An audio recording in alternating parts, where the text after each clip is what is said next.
TIFU by driving with the windows down. So today was nice and sunny and I thought rather than drive with aircon on as I always do, I would roll the windows down and enjoy the breeze.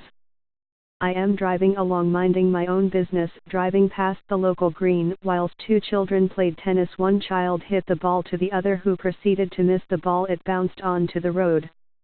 I saw it as if in slow motion, thinking it was going to bounce up and hit the side of my car. It didn't. It bounced up and hit me square in the side of the head and rolled onto my back seat.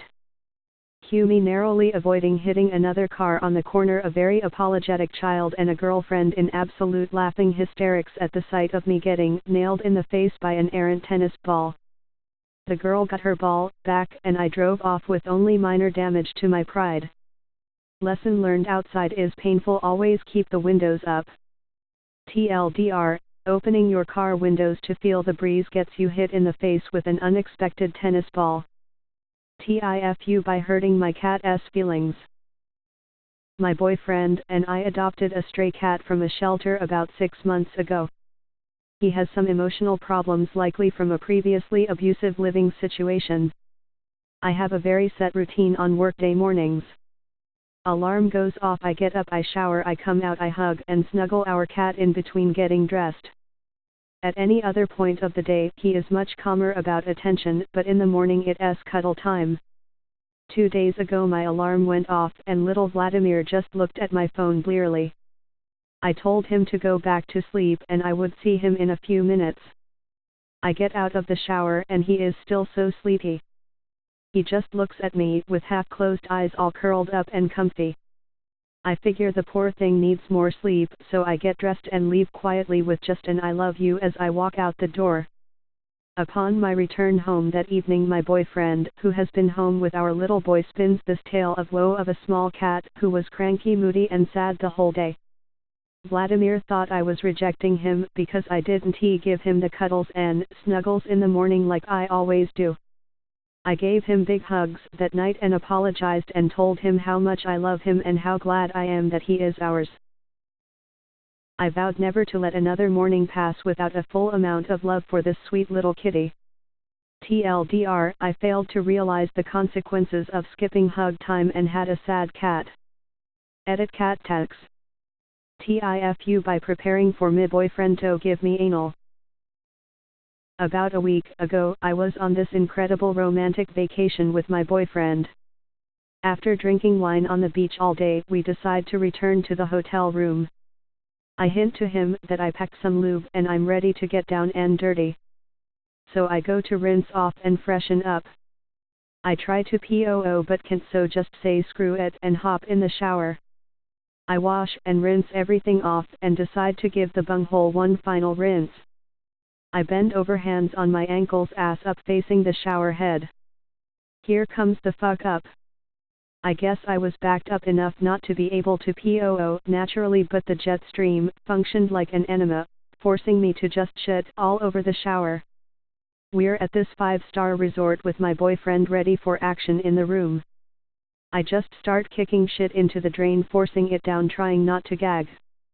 Using the whitewash clothes to shove shit down. Just trying to rid all evidence of this horror I created. I get the shower all clean, then get out, dry off, only to realize that I hadn't completely wiped my booty hole and wipe shit all over the white towel. I proceeded just to hide all the shit rags in the corner and tell my man I'm just tired.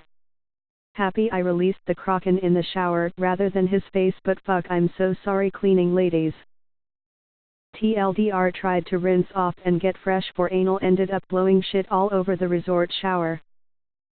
TIFU by putting a thong that was not my wife's in her underwear drawer. This happened 2 days ago. So last week I found a thong on the floor in my living room.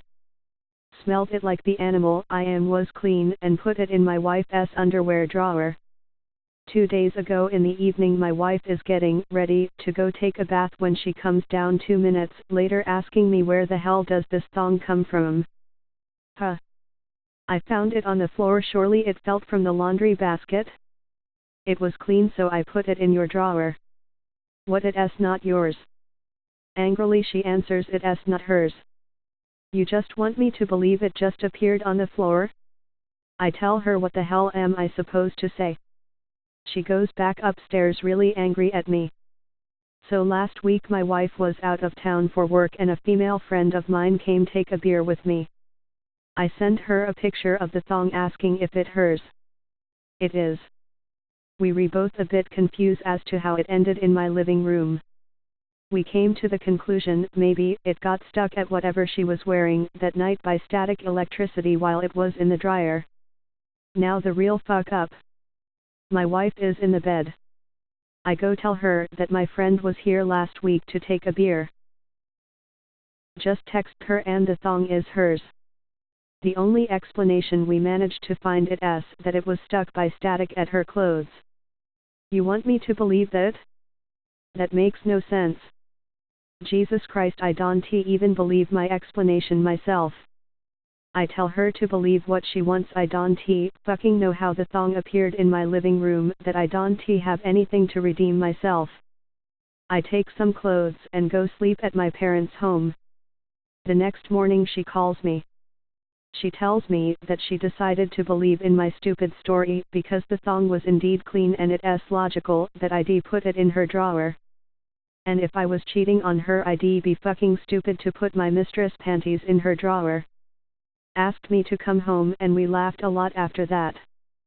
TLDR, found my friend's thong on the floor in my living room, put it in my wife's underwear drawer. Almost lost my wife to it. Edit, OMG, it exploded. Thanks for the silver mystery Redditors. I know a bunch of you called me a liar and a cheater. Ultimately you're right. Had fun with the others that told similar stories, and yes, I told my friend that I sniffed her panties, asked her what her fabric softener was. EDIT2, the thong in question.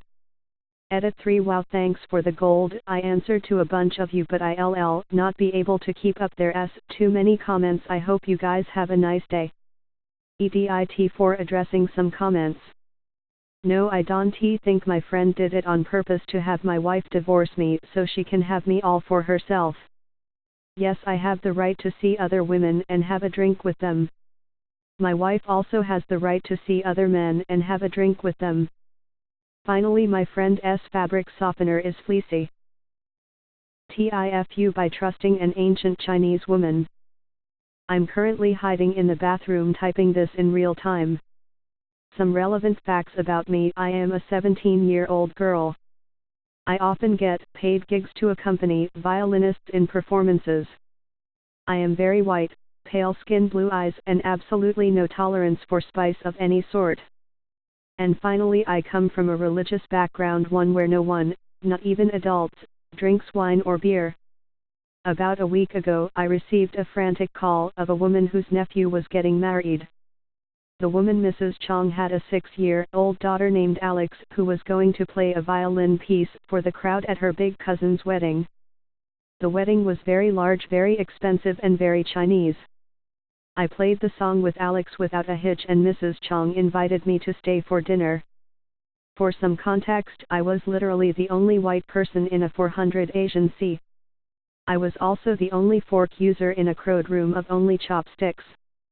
The food was delicious and very authentically Chinese with many courses. I was showing my best manners and trying small portions of everything as to avoid being picky. Mrs. Chong sat me at a table with her young sister, her young brother-in-law, and 3 absolute dinosaur couples. They were so dang old. 2 of the couples spoke some English. 1 couple didn't speak a lick of it, but regardless of the language barrier, they made it their mission to introduce me to all the Chinese culture they could. I told them all I was grateful for the chance to dine with them and enjoy spectacular Chinese dishes, but that I was just not the type of girl who can handle spice. Everyone understood and swore with a chuckle or two that they wouldn't offer anything that would be too spicy. Everyone but the couple seated next to me, the ones who didn't speak English. Everyone was having a ball watching me eat things I had never tried before, like jellyfish legs, weirdest food ever but surprisingly tasty, and crab balls. They soon took to feeding me with their chopsticks, joking that using a fork was a disgrace to the chef. Suddenly the old man next to me held out a mystery piece of food. I never did get a good look at it. His wife pushed it into my mouth and encouraged me to chew and swallow. I immediately knew something was wrong. My eyes started watering, my vision blurred, my mouth was burning. Surely he had poisoned me, or he had given me something spicy. Either way, I knew it would be my death. The other couples started chastising them for burning the sensitive white mouth. I was fanning my mouth, tears were running down my cheeks, and I kept coughing horrible coughs. I chugged the last of my Sprite and needed to drink something to dull the heat. The now frenzied old woman, probably wanting to right her wrong, offered me a long gulps of her drink. After feeling the relief for about 1 second, I actually tasted what I was drinking. It was rotten and nasty, and very strange, something I had never tasted or even smelled. I looked down and realized I had drunken almost an entire glass of red wine.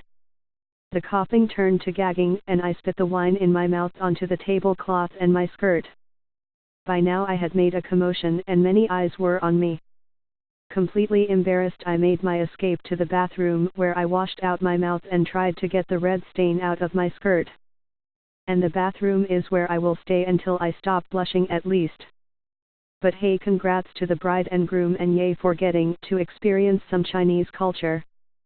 TLDR, ate authentic Chinese cuisine with many Chinese oldies. One of them fed me very spicy food and had me, an underage Mormon, wash it down with red wine. TIF update: by thinking my daughter was being raped and sending her boyfriend to the hospital. Hey everyone.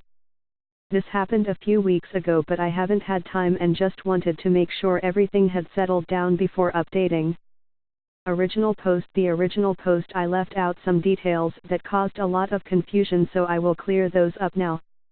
When I went into the room, I grabbed his shoulders and started screaming at him. He stood up and I pushed him down.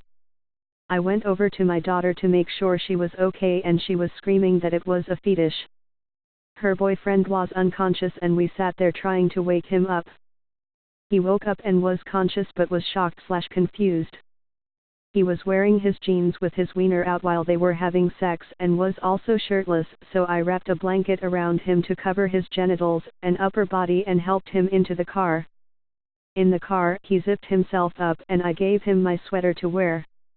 I realize now how my original post might sound like I was driving him around unconscious, but I would have called the ambulance and not tried driving him myself, as this would have been life or death, so I'm sorry this was misleading. Hell, I probably wouldn't have been able to carry him to the car. I'm just a strong, but average-sized lady P anyway. Since he was conscious at the hospital, they just had a nurse check up on him, but he had to wait to see a doctor, so he was in the ER for a while. The doctor did some scans and found that her boyfriend thankfully didn't have any injuries. He said that most likely her boyfriend fainted since he didn't hit anything on the way down and woke up shortly after. Her boyfriend has also fainted before. Long story, so thankfully he was unconscious due to the fainting and not the actual knockout. After the doctor determined he didn't have any injuries, I called his parents to tell them, and they decided they didn't need to make the long trip. My daughter's boyfriend begged me not to tell them the specifics of what had happened, so we kept it at that. For my daughter, we had a conversation about her kink. She says she has a safe word and has never had to use it, and her boyfriend always takes care of her after sex to make sure she is okay and loved.